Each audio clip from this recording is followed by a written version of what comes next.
ప్రియమైన వాళ్ళరా, ప్రభు యేసుక్రీస్తు నామములో ఈ యొక్క ఉదయకాల సమయాన మీ అందరికీ నా యొక్క హృదయపూర్వక వందనాలు తెలుపుకుంటున్నాను. ఈరోజు అంతా కూడా మీరు చేయబోయే అన్ని విషయాల్లో దేవుని హస్తము మీకు తోడయుండి మీకు జయాన్ని కలుగజేయును గాక. ప్రియులరా, మార్కు సువార్త 5వ అధ్యాయము 36వ వచనం ఇలా సెలవిస్తుందండి. మార్కు 5:36. యేసు వారు చెప్పిన మాటను లక్ష్య పెట్టక భయపడకము, విశ్వాసం నమ్మిక మాత్రం ఉంచుము అని చెప్పినట్లుగా మనం చూస్తున్నాం.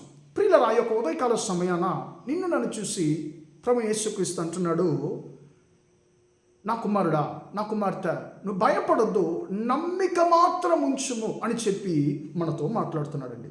ప్రియులరా, ఈ యొక్క మాటను ప్రభు యేసుక్రీస్తు ఎలాంటి సందర్భంలో పలికాడు అని మనం చూసినట్లయితే, ప్రియులరా, యాయీరు అనేటువంటి ఒక సమాజ మందిరపు అధికారి ఒక ప్రాంతంలో ఉన్నాడండి.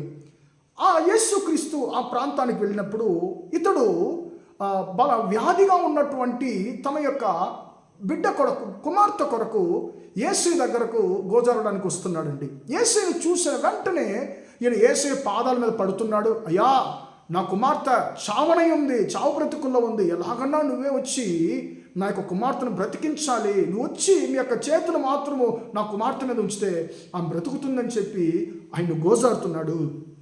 వెంటనే యేసుక్రీస్తు కూడా ఆ యొక్క యాయీరుతో ఆయన ఇంటికి వెళుతున్నాడండి. మధ్యలో వాళ్ళు వెళుతున్నప్పుడు మధ్యలో దారుణ ఒక సంఘటన జరుగుతుంది. 12 సంవత్సరాలు రక్తస్రావం గల స్త్రీ యేసు యొక్క వస్త్రాన్ని ఆమె ముట్టుకుంటుంది. వెంటనే ఆమె స్వస్థత పొందుకుంటుంది. పిల్లలు అప్పుడు యేసుక్రీస్తు ఆమెతో మాట్లాడుతున్నాడు, అమ్మా, నువ్వు ధైర్యంగా ఉండు, నీ విశ్వాసమే నిన్ను రక్షించింది, నువ్వు సమాధానంగా వెళ్ళు, నీ వేదనంతా కూడా తొలగిపోయిందని చెప్పి ఆమెతో యేసుక్రీస్తు మాట్లాడుతున్నాడు. కళ్ళకు ముందుగానే ఒక విశ్వాస పాఠాన్ని యేసుక్రీస్తు యాయీరుకి నేర్పిస్తున్నాడండి. అక్కడ యేసు మీద నమ్మకం ఉంచితే ఎలాంటి కఠినమైన పరిస్థితి అయినా కూడా మారగలదని చెప్పి ఆ 12 సంవత్సరాలు రక్తస్రావం గల స్త్రీ యొక్క జీవితంలో కలిగినటువంటి స్వస్థత ద్వారా యేసుక్రీస్తు యాయీరుకి ఒక విశ్వాస పాఠాన్ని నేర్పిస్తున్నాడు. ప్రియులారా, యేసయ్య మాట్లాడుతున్నటువంటి ఆ సందర్భంలోనే యాయీరు యొక్క ఇంటిలో నుండి కొంతమంది మనుషులు వచ్చి, అయ్యా, నీ కుమార్తె ఇప్పుడే చనిపోయింది, ఇంకెందుకు నువ్వు బోధకును బాధ పెడుతున్నావు, అంతంక అయిపోయిందయ్యా, ఆయన వచ్చి ఇంకేం చేయలేడు నీ జీవితంలో అని చెప్పి, ప్రియులారా, యాయీరుతో ఆయన యొక్క పని మనుషులు, దాసులు అంటున్నారండి. అప్పుడు యేసుక్రీస్తు ఆ మాట వింటున్నాడు. విని ఆ యొక్క యాయీరుతో ఒక మాట అంటున్నాడు, యేసయ్య వారు చెప్పిన మాటను లక్ష్య పెట్టలేదని చెప్పి మాట ఉందండి. అంటే ఆ మాటను యేసయ్య పట్టించుకోలేదు. మనుషులు అంటున్నారు అంత అయిపోయిందయ్యా అని చెప్పి, కానీ యేసయ్య ఆ మాట విని ఏం చేసి ఉంటాడండి, మనసులో నవ్వు ఉంటాడు. ఏంటంటే, సమస్యలు ఈ యొక్క లోకాన్ని సృష్టించినటువంటి దేవుడను నేను, ఇంకా అంతా అయిపోయిందని చెప్పడానికి వీళ్ళెవరు అసలా అని చెప్పి యేసయ్య అనుకుంటాడండి.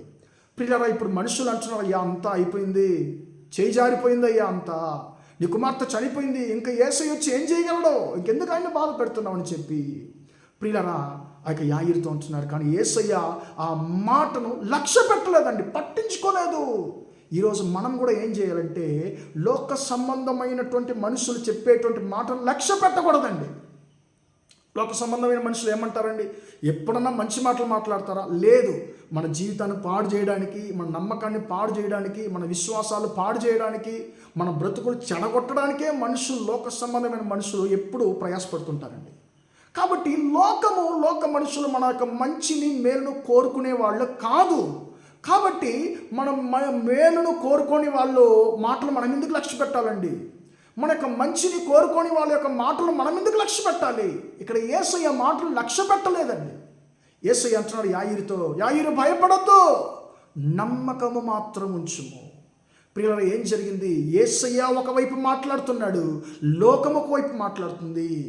యాయీరు లోక సంబంధమైనటువంటి మనుషుల మాటలు కాదు, దేవుని యొక్క మాటల మీద ఆయన ఆధారపడ్డాడు, దేవుని యొక్క మాటలు పట్టుకున్నాడు.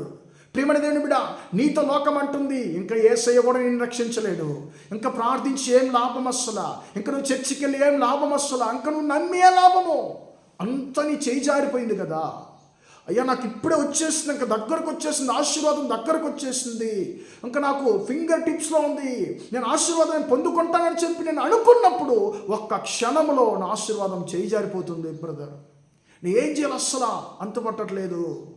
ఇంకంతే, నా జీవితం ఏం జరుగుతుందో నాకు తెలియదని చెప్పి అనుకున్నప్పుడు అంతే, ఇంక నీ జీవితం నేను ఎవరు రక్షించలేదని చెప్పి లోకం అంటుంది. లోక మనుషులు అంటున్నారు. లోక మనుషులు కొంతమంది, నా అనుభవంలో చెప్తున్నాను, ఇంకంతే, నువ్వు ఏ నమ్మకం పెట్టుకోకు, ఇంకంతే, నీ జీవితంలో ఇది లేదు అని చెప్పి నువ్వు అనుకోని చెప్పి లోక మనుషులు అంటారండి. కానీ యేసయ్య అంటున్నాడు, నా అనుభవంలో నేను చెప్తున్నాను, లోకాన్ని సృష్టించినది నేను, లోకంలో ప్రతి ఒక్కరిని నడిపించేది నేను, ఏది జరగాలి ఏది జరగకూడదని చెప్పి నిర్ణయించేది నేను. జరిగింది, సమాప్తం అయిపోయింది, అంతా అయిపోయింది, చేయి జారిపోయింది చెప్పడానికి వాళ్ళెవరు? నా కుమారుడా, నువ్వు భయపడద్దు, నా కుమార్తె భయపడద్దు, నమ్మకము మాత్రం ఉంచమని చెప్పి ఈ యొక్క ఉదయకాల సమయాన్న యేసయ్య నీతో ప్రత్యేకంగా మాట్లాడుతున్నాడు. దేవుని బిడ్డ, ఏ విషయంలో నువ్వు నమ్మకాన్ని కోల్పోయి ఉన్నావు, ఏ విషయంలో నువ్వు నిర్లక్ష్యంతో ఉన్నావు, ఏ విషయంలో నువ్వు నిరుత్సాహపడిపోతున్నావు, ఏ విషయంలో నీకు ఏ నమ్మకం లేదని చెప్పి హోప్లెస్గా ఉన్నావో, యేసయ్య నీతో మాట్లాడుతున్నాడు. భయపడద్దు, నమ్మకం మాత్రం ఉంచము. లోక సంబంధమైన మనుషుల మాటలు లక్ష్య పెట్టద్దు నా కుమారుడా, లోక సంబంధమైన మనుషుల యొక్క మాటలు లక్ష్య పెట్టకు నా కుమారుడా, నా మీద నమ్మకం మాత్రం ఉంచమని చెప్పి యేసయ్య నీతో మాట్లాడుతున్నాడు.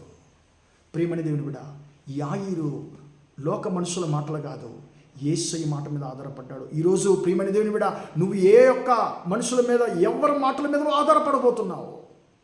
యాయీరు యేసయ్య మాటల మీద ఆధారపడ్డాడు, యేసయ్యను గట్టిగా పట్టుకున్నాడు, లోకాన్ని వదిలిపెట్టాడు, లోక సంబంధమైన మనుషులను వదిలిపెట్టాడు.